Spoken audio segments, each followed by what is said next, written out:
Welcome to a new edition of the Famous Interviews with Joe Dimino series. On this episode, we talk with physician, author, and professional coach Debra E. Blaine. She was born in New York and grew up in Long Island and has always had a passion for the humanities. She has degrees in philosophy, comparative religion, and medicine. As an established author, her newest book is called Undue Influences that continues her campaign against greed and argues for the practice of integrity. As a certified professional coach, master trainer, and certified group leader, she works with clients who are either struggling to navigate the corporate world or those who themselves wish to write and publish. She has a great story. Enjoy this interview. Hi, Debra. How are you? I'm doing great. How are you doing? I'm wonderful. Thanks for taking a minute out today. Thanks for inviting me. It was like a surprise because I'm very new to Podmatch. I was like, oh, wow, somebody wants me to come. I don't have to ask. Thank you. You know, and the one thing that is so good about doing this interview series, I lost my father in 2008. He grew up in Long Island. He was born in Brooklyn and raised in Long Island. So there's so many connections out east. So where are you from in Long Island? So I live currently in Melville, which is just on the other side of the Suffolk border. I was born in the city. Of course, you know, for New Yorkers, when you say the city, there's only one city that you're referring to on the whole planet. And then we moved to Freeport when I was 5.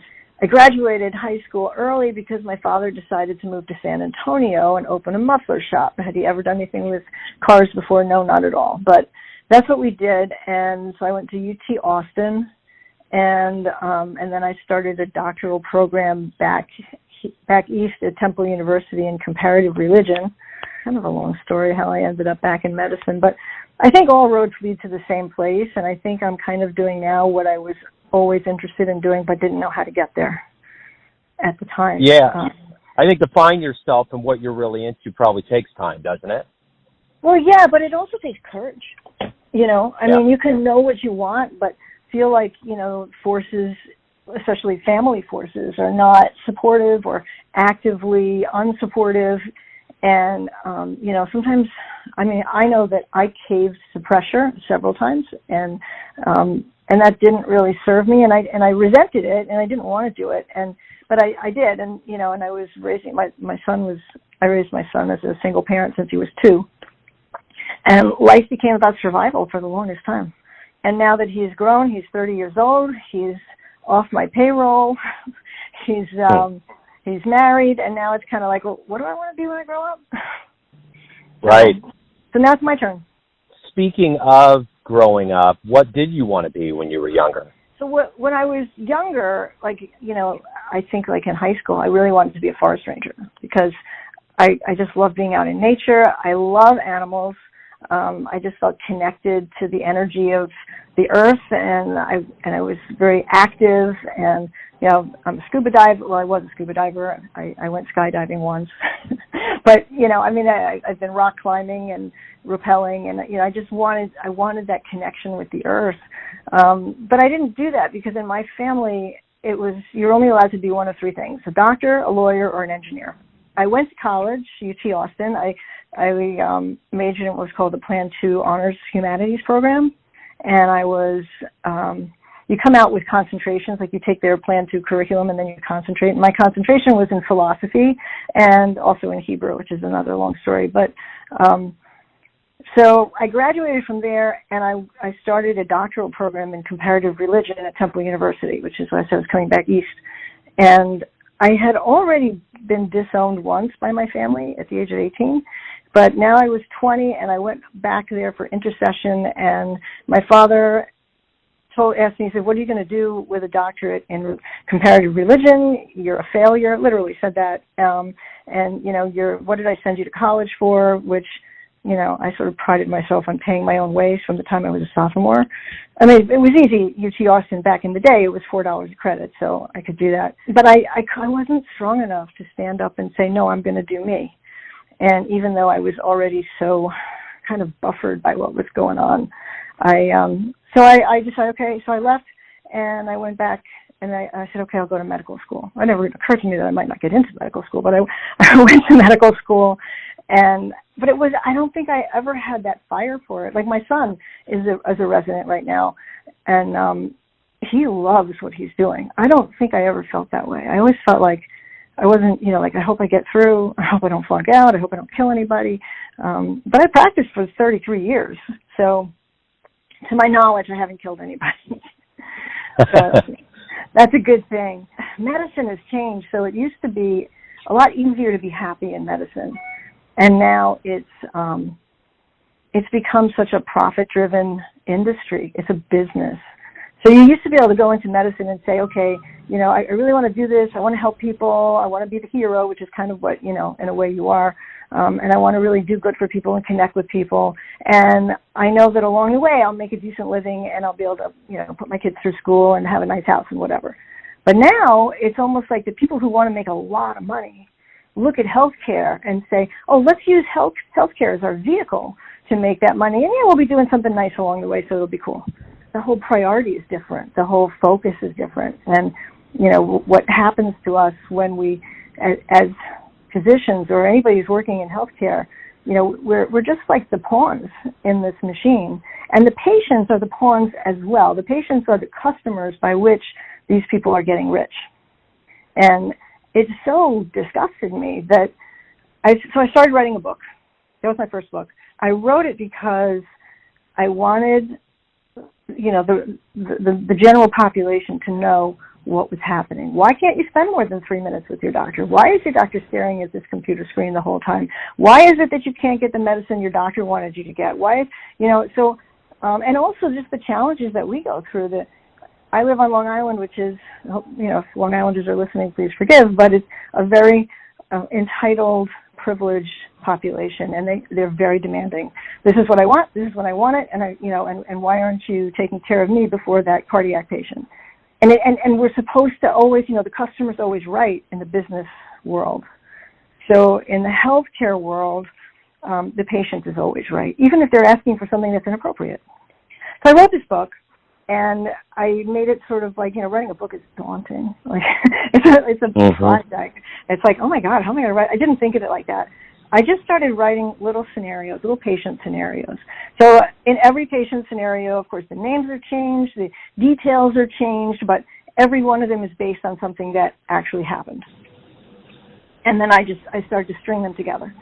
And, there were different stories. It's, the person the elderly person who I can't get medication for, or the person who, comes in, they fell on their shoulder 30 minutes ago and demanding an MRI of their shoulder, which is not appropriate. But they were all sort of strung together. And then I would say, well, are you going to make this a fiction or a nonfiction? Well, I couldn't make it a nonfiction because I couldn't call out the organization I was working for. I was afraid of the liability of actually saying these things. So I said, okay, I'll make it a fiction. So when you make something a fiction, you need to have a hero, a villain, a plot. There has to be obstacles. There has to be intrigue. There has to be suspense. There has to be, all these factors that I had never written a book like that before. But I found a mentor who helped me a lot, and I wrote this thriller plot, which was that the Russian oligarchs hacked into our electronic medical records, and they stole a lot of information and used it to extort millions of dollars from patients and politicians, and then they murdered them, well, especially the patients. And, of course, the doctor that you follow through the course of the day through the corporate urgent care becomes a target for the Russians. So that became my first book, and it's people even ask me, like, did this really happen? I'm like, no. Like that story, where was that? Where did that happen? I just made it up. So it's like, but it sounds like it could happen. I was like, well, okay, yeah, that's really good, but I just made it up. So that was my first book. But I discovered that I love writing fiction. I love creating characters, and the characters start doing things that they do because it's in their character to do them. And then sometimes you get stuck, and it's like, oh no, the character says, I'm not doing that. I'm doing this because that's what I would do. And like, okay, so what do I do with that? There's always the author joke, don't get an author angry because they'll put you in one of their books and kill you off. That's right. Well, what's interesting about what you're doing, and when I think about your background is very interesting. You have philosophy and theology and medicine, and it seems like to have an understanding of all of those would make you such a grounded person. And I think about how you've woven these stories together and how COVID kind of was like our society. The medical industry has always been kind of a car teetering on the edge, and COVID tended to kind of throw things over the edge. Just the way you're describing how medicine goes. Did you see that being the way when we really got under the magnifying glass, when things were really ramped up, that medicine was starting to capsize because of the place that it was in for so long? So I think that medicine had already capsized, to be honest, and I think that, when COVID first happened, there was a multitude of different emotions. There was wanting to help. A bunch of people in my age group, I'm 61, or just a little bit older, quit. They didn't want to be on the front lines.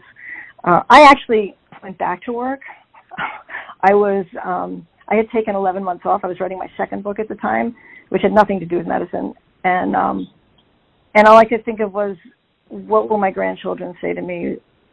What do I say to my grandchildren when they ask me, what were you doing during the pandemic of 2020, Grandma? And I would say, oh, well, I was sitting out on the sides. And I was embarrassed by that. I was like, people need me right now.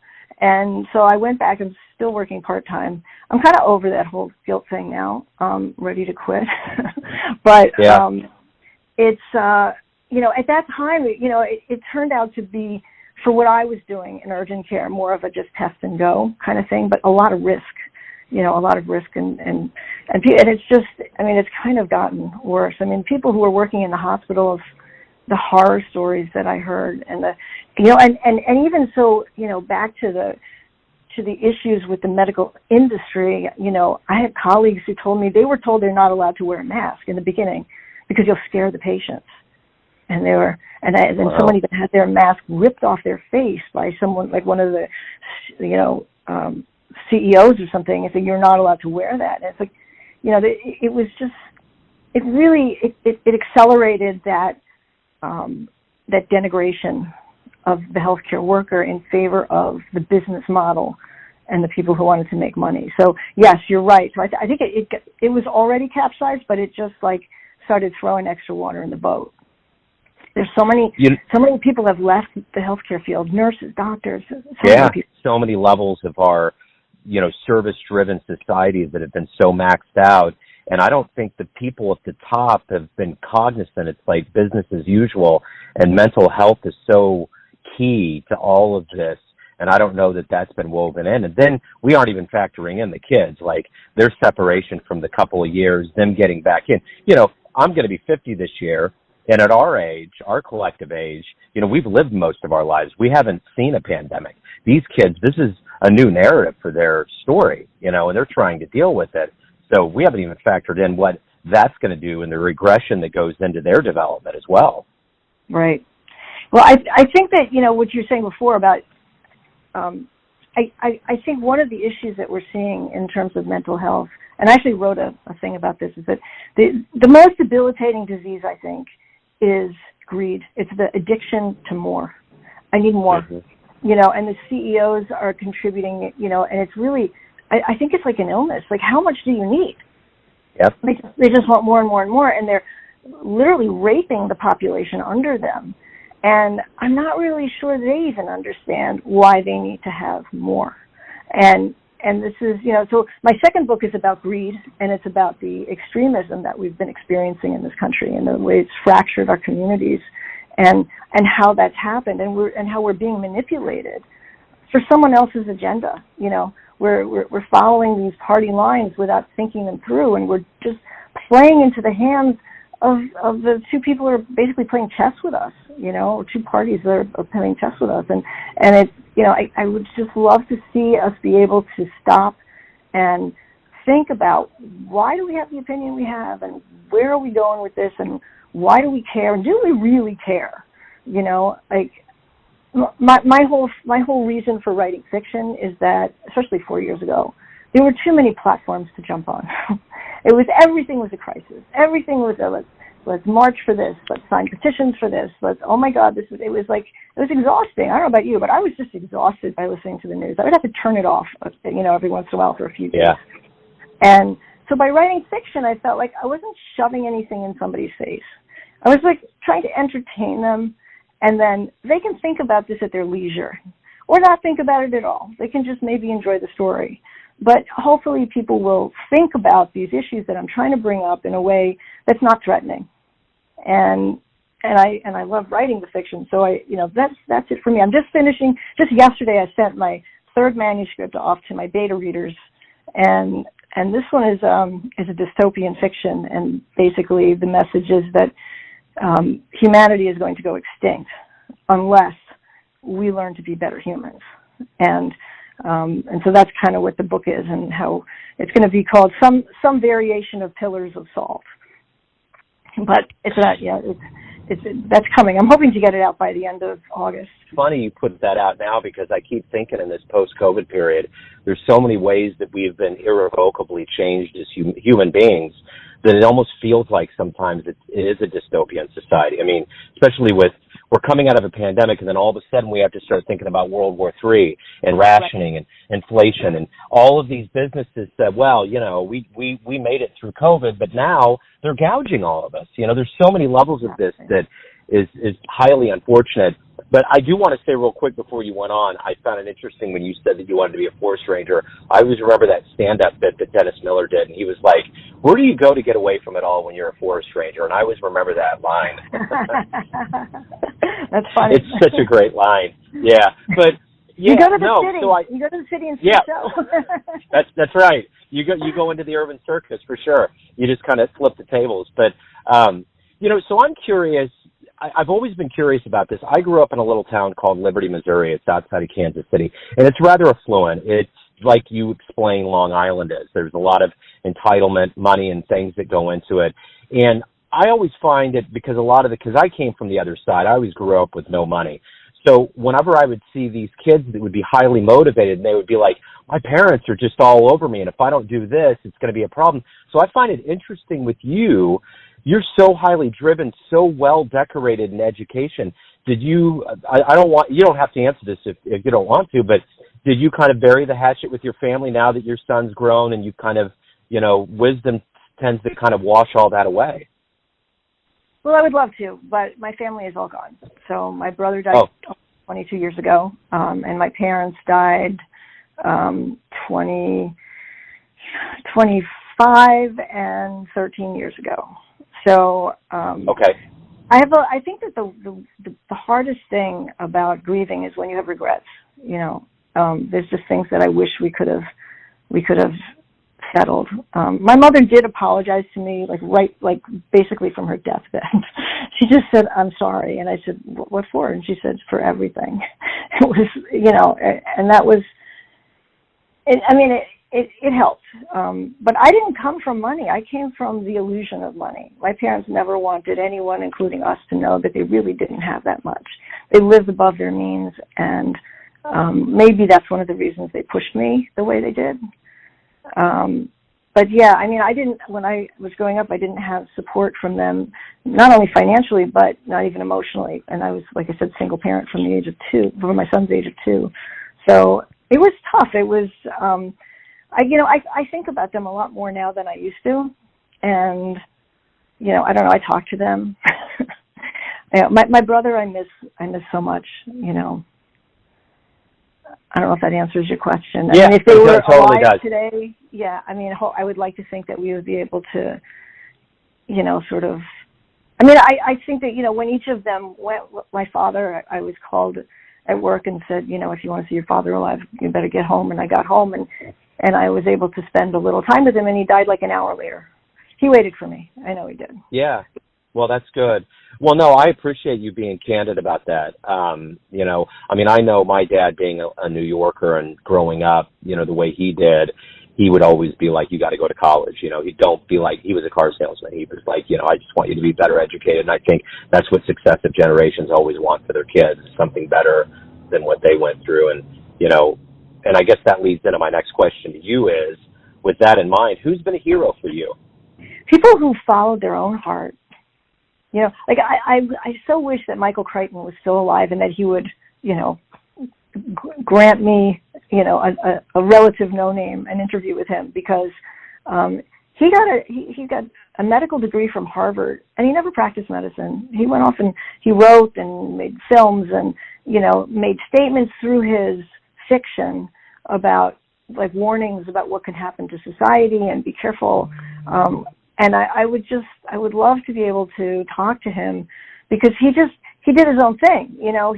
He followed I don't know why he became a doctor initially, but then he put in all that time, all that effort, probably all that money, and said, you know what, I don't want to do this. And I kind of wish that I had the guts to do that, decades ago, instead of, but I feel like all roads lead to the same place. Here I am, I'm trying to make, to say in my books, give my perspective. But yeah, I think that he's one of them. Yeah, that's interesting. I've always been fascinated by that too. In fact, whenever I realized that was what he did, I was like, there's no way. But, a lot of the angles of the way he wrote were totally entrenched in that. I'm curious, based on your upbringing, what was your overall philosophy with your son? How did you revise the way that you were going to be with your own child based on your upbringing? Well, one of the things that was really important to me was to let him be who he wanted to be.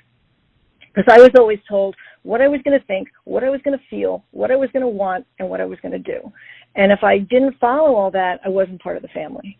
And, at some point, I finally had to choose between being part of the family or having a piece of myself. And I chose myself. But with my son, I always tried to just let him decide. Like, I never tried to encourage him or discourage him from any career that he wanted. I remember when he was in like sixth grade or something, and he was choosing the language he wanted to take, in school, and he wanted to take French. And my son was brilliant, but at that time spelling wasn't really his forte. So I remember I said, French, you want to take French? I said, well, okay. I said, but just so that, just consider that French isn't used as much in this country as, like, say, Spanish. And French is very different in terms of, how it's spelled, and that's not really your biggest strength. And there's nobody in the house that can help, or none of your friends or relatives can help you with French. Whereas, I could probably help you with Spanish, So just think about that. No, I want to do French. I said, fine, do the French. 3 weeks into his semester with French, Mom, why did you let me take French? It's like, you realize I couldn't win that one, right? If I hadn't let you take French, you would have been always like, I wanted to take French and you didn't let me. So, and then when he was trying to decide what he wanted to be when he grew up, he's a very, very talented musician, and he wanted to do music, and I wanted to encourage him to do music, but he wanted to get a Bachelor of Music. And I said, I want you to do that. I want you to get a Bachelor of Arts and major in music at a very good school where you can make connections, because just in case you change your mind, what else are you going to do with a Bachelor of Music if you decide you don't want to do music?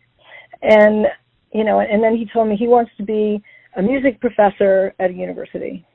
I said, you can't do that. He just looked at me like it was the first time I ever said you can't do that. I said, you can do that, but you have to do something else in addition. You're going to have to get in, you're going to have to, make some connections and get involved in the commercial world of music, because a professor's salary is not going to support you in the manner to which you would like to be accustomed. And you're just like, oh. So, but he did. He went off to Brandeis and majored in music. And then when he was in the middle of his sophomore year, he said, Mom, every time I walk in the science building, I want to be a science major. And he ended up pre-med, and he went to medical school. But when he was in 10th grade, I said, listen, I want you to do the summer, if you're interested, do 1 day a week with one of my colleagues who's an orthopedist. Just see what it's like. And I wanted him to have the opportunity to see it and know that he was turning it down because he really didn't want that, and not look back and say, wow, I wish I had done that. So he did the summer, and then he said, Mom, that was awesome, but I don't want to be a doctor. And I said, that's fine. That's what it was for. And I always tried to do that. I always tried to let him have whatever feelings he had and validate them. That doesn't mean you can have the behavior that he wants to go along with the feelings, but I tried to just let him be himself. It was really important to me. I've discovered as a parent myself that the only thing that I'm really, truly, in control of is the love that I give, and I think especially over this COVID time, there's so many things that have been rearranged. So the one thing, too, that I want to ask you is that when you were talking about him taking French and then he realized it later, you know, at your age right now, if you have a dream tonight, you've run into like your 20-year-old version in your dream, and you can give that version of you one piece of advice based on the wisdom you've gained over all these years, what would you tell your younger version? I'd say don't be afraid. Go for what your heart wants. Go for what you really want, and you'll find a way to do it. That's what I would say, because, you know, I got scared. I got scared too much because I felt alone, and I felt like I couldn't handle it by myself, and I went with what was safe. And it's not like I had a bad life or anything. I just, like, you know, I think that I would have been more fulfilled if I had started the process earlier. So I was going to ask this up front, but it's probably good now that we have context at this point. If someone comes up to you and they say, what do you do for a living? What is it that you do? How would you describe what you do? Well, the first thing I identify with is that I'm an author now. And it's interesting because, so I'm also a coach, by the way. I certified as a coach when I had taken some time off from medicine. And one of the things that I talk to other doctors about is we have a tendency to identify by our profession. This is who I am. I'm a doctor. And one of the things that I try to gently teach them is there's so much more that we all are. So I'm a doctor. I'm considering myself now a retired doctor, which I'd like to sound that much better. I'm a mother. I'm a woman. I'm Jewish. But I'm an author in terms of what I do. I'm a coach. But I think the most important thing that I do right now is that I write, and I try to send a message in my writing in a way that's, just entertaining, that's just fun to read. So, yeah, but I can't give you one word to say who I am. And I think that's the whole point, is that we're so much more than one or two words that describe where we fit in society. Well, and that's my point. There's so much that's going on with you. I just wanted to hear from you.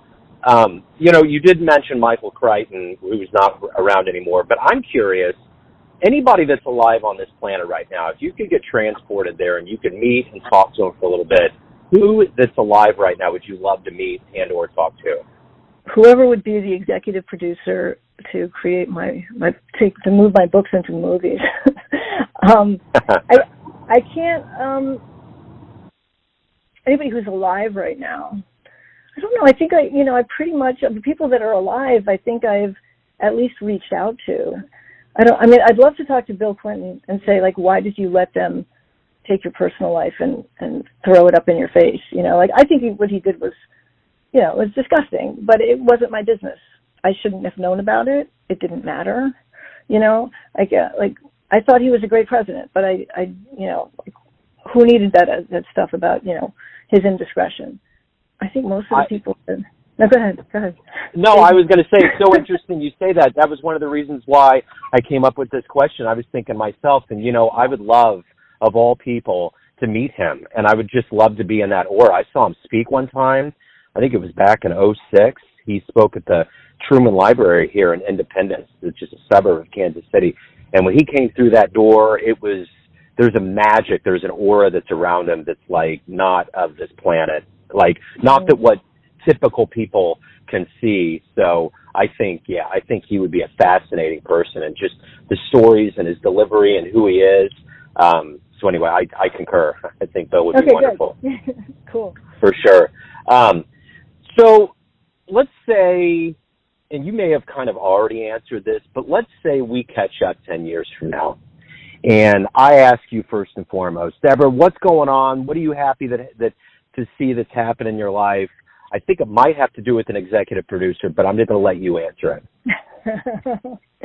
I would love to be able to say that I have doubled my previous full-time clinical income just on my books and book-related activities like movies, speaking engagements, and that I've got, an entire library out there, and that I can just spend my leisure time not worrying so much, just enjoying my friends, my grandchildren, and helping other people to get where they want to go, just giving people a leg up. So what book did you read growing up that you always go back to? Probably more of a work of fiction, obviously, because that's what you do. Yeah. Is there a book that you absolutely loved that created a flashpoint or something special in you? Well, there's two things. There's two. So there was a series of books, the Darkover series, which was by Marion Zimmer Bradley, and I probably read those books, each of them, several times when I was. And she was writing them from like the time I was about 11 to maybe into my mid-20s. So that was really good because like it was a good period for me to keep reading them. And what I really liked about that was it was so interesting that she created another world and a whole different kind of society and gave the reasons how that society developed the way that it did. And there was values in there. There was the whole idea of honor and integrity. And it really resonated with me. In fact, I broke up with a boyfriend when I was in medical school because I was reading this book and I knew he wanted to get married, and I knew that I was just not going to marry this guy. I mean, I really loved him, but he wasn't my future. And I'm reading this book and it's all about the honor and being honorable, and I was like, I can't leave him. I can't keep him hanging like this. And I ended up breaking up with him, not because I didn't want to see him anymore, but it was like, I just felt like, we have to be good people. We have to do the right thing. And because I knew that's what he wanted. He didn't just want to hang out for a year or so. I think those books I definitely read over and over again. But there was a book as a kid that I read called The Greyhound by Helen Griffith. And I read that several times, and I don't know if I could read it again now because I know it would make me cry again, and I'm just not ready to get my heart wrenched like that. It was about a boy maybe 10 or 11 years old in London, and he's a lonely kid, and he ends up with this greyhound. This older guy has to give up he was walking him, and he has to give up the greyhound. And so this boy buys the greyhound, but in order to do that, he has to borrow the money from the neighborhood riffraff, and then they want him to pay it back. But I think it was just the animal part, the connective part, just that tear at the heartstrings kind of thing. That if there was just one book, then I would go with that. But if it was like the series, those I read over and over and over again into my more adult life too. So everyone has a perception of you, your family, your friends, all of your fans that buy your books, colleagues. But you live your life. Who do you think you are? I'm just trying to make it in this world like everybody else. I think that we're all just trying to find our way. And I feel like I can see things. Like I see the forest before the trees very frequently, and I feel like I can see, and I try to express that. But I'm very connected with nature. I rescue cats. I love animals. I can't stand to see any little creature suffer. Who am I? People look at me and say I'm educated and all this, and I guess I don't really experience myself that way. I'm just me. I just want to say I don't feel anymore like I have to, like when I was in my 20s, I wanted to change the world, and wisdom has come in, and I don't think I can change the world, but my job is to put my message out there, and if it takes, great, and if it doesn't, I did my part. So Deb, there's a thing in Talmud that's like, it is not your job to fix the world, but neither are you entitled to not, put in some repair work or something. It's something like that. It's not those words, but like we're obligated to do our part, but we're not obligated to make it to be successful in the whole project. So if anybody wants to get your books, learn about you, anything related to you and your life and anything around that, where should they go? Where's the best place for them to visit? So they could go to my website, DebraBlaine.com. If they want either of my books that are out, they can go to Debra Blaine on Amazon. But on my website, they can look at the coaching. They can sign up for coaching or for a free consultation. They can look at the books, both of them. They can look at my particular philosophies. I have a little blog. And, so that would be the most comprehensive place to go would be DebraBlaine.com. Wonderful. Debra, it was great to get to know you. Thank you for opening up. I appreciate it. And good luck with the dystopian novel and everything that comes your way. Well, thank you so much, Joe. You're just such a good time talking to you. You're just so easygoing, and you're a great guy, and I love your program. So thank you. Thanks for listening and tuning in to another famous interview with Joe Dimino, where we cover the world of art, literature, medicine, and music around the globe. Most of the music on these episodes comes from Kevin MacLeod of Incompetech.com. And if you want to hear more interviews, go to Famous Interviews with Joe Dimino in the iTunes Store. You can visit us at the Neon Jazz YouTube channel. And for everything Joe Dimino related, go to joedimino.com, and there you can contribute to the cause via PayPal or Patreon. Until next time.